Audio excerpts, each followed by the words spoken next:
May napanood ako ng video. Check po ninyo.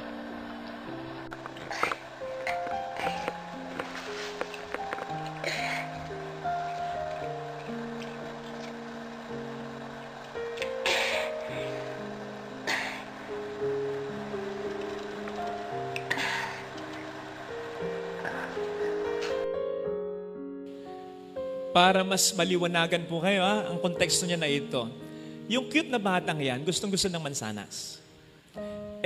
That time wala silang mansanas. Nakita niya, sibuyas. Napagkamalan niyang mansanas.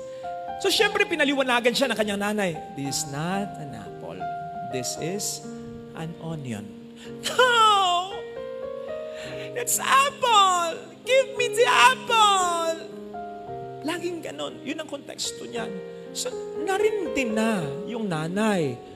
At ipinigay yung sibuyas na akala nung bata, mansanas na. Napansin niyo po siguro, sa unang pangal pa lang ng bata, iba na yung reaksyon niya. Para bang, mukhang mali nga. Pero pinangal uli niya.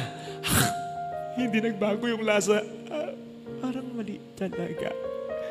Pero pinangal pa rin niya ng pinangal. Marahil natatakot siya, pagkagalitan siya ng nanay niya. Marahil naisip niya, binivideo siya. Kahiyaan na to. Mali nga ako pero hindi ko aaminin. Hindi ako pahalata mansanas pa rin to. Marahil habang binivideo siya ng kanyang nanay, nakikita-kita niya ang kanyang ina, ngumingisi-ngisi, parang inaasar siya. Pinanindigan na niya.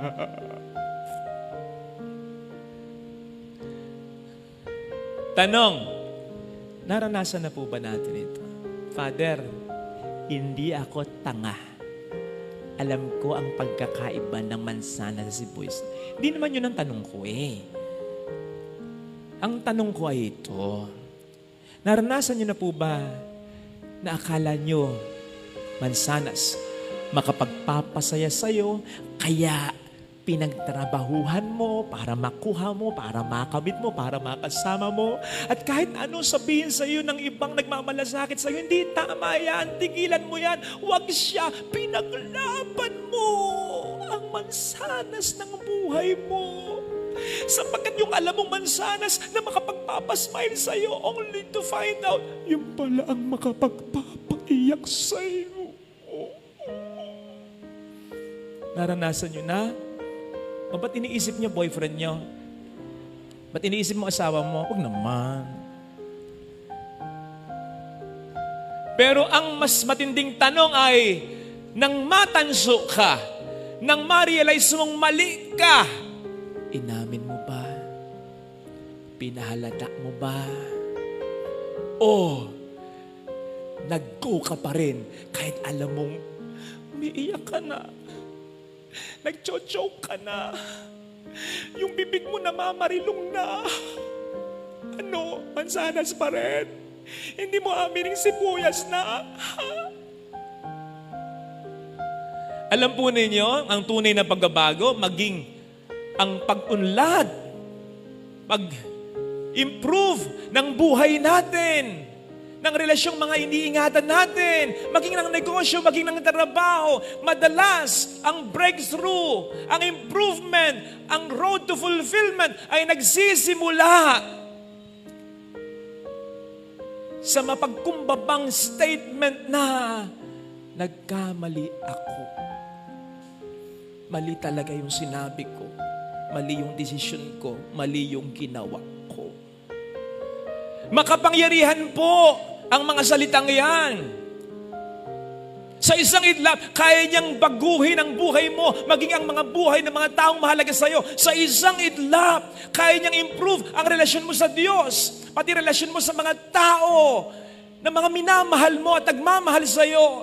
Sa isang iglap, kaya niyang improve ang negosyo mo, ang trabaho mo, ang ministeryo mo, ang bukasyon mo. Sa isang iglap, kaya niyang i-magnet papunta sa iyo ang mga bagay at tao na itinadhana talaga ng Diyos para sa iyo. Sa isang iglap, kaya niyang alisin ang mga toxic na bagay at maging tao tao o relasyon sa buhay mo. Hindi mo kinakailangang alisin. Ang Diyos ang kusang mag-aalis niyan kung talagang aaminin mo na nagkamali ka lang.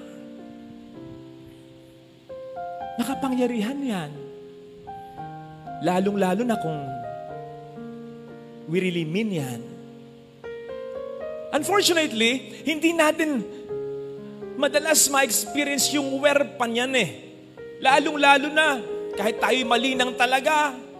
Kasi natatakot tayo na bumaba ang tingin sa ating pagkatao. Iniisip kasi natin na kapag nagkamali tayo, malaki ang nababawas sa ating pagkatao, which is wrong. Saying something wrong, doing something wrong, choosing something wrong does not automatically make us a wrong person. Pwedeng nagkamali ka lang, pero hindi ibig sabihin nun, maling-mali na ang buo mong katauhan. Kaya naisip ko nga kung meron tayong itatama, huwag natin sasabihin, mali ka! Di mo, mali ka! Sakit yun. Nagkamali ka. Huwag mong iparamdam yung condemnation. Mali ka! Naku, ganyan ka talaga. Hindi ko na alam kung anong gagawin ko sa'yo. Yun, condemnation yun. It will stuck that person into his or her wrong situation. Hanggang doon na lang yun. Dapat correction. Nagkamali ka, bawi ka na lang. That's it. It will inspire that person to take another course of action, leading to his fulfillment and to his true vocation and mission. Ngayon, wala mang gumawa sa atin ng ganon. Tayo dapat alam natin, mararamdaman natin kapag mali na tayo. Ano kung isipin ng iba na vindicate sila, tama sila at mali ka? Ano? Hayaan mo sila. Basta ikaw, ang importante, nagising ka at babawi ka. Yun ang importante. Wala namang mawawala sa'yo. Aminin mo pagkakasala mo eh. At wala rin namang maidaragdag sa kanila. Yung isipin nila, tama tayo. Sabi na, napahiya siya. Hayaan mo sila. Ang mahalaga, maituwid mo ang buhay mo. Mas malaki at mas maraming mawawala sa'yo kapag pinantindigan mo ang pagkakamali mo.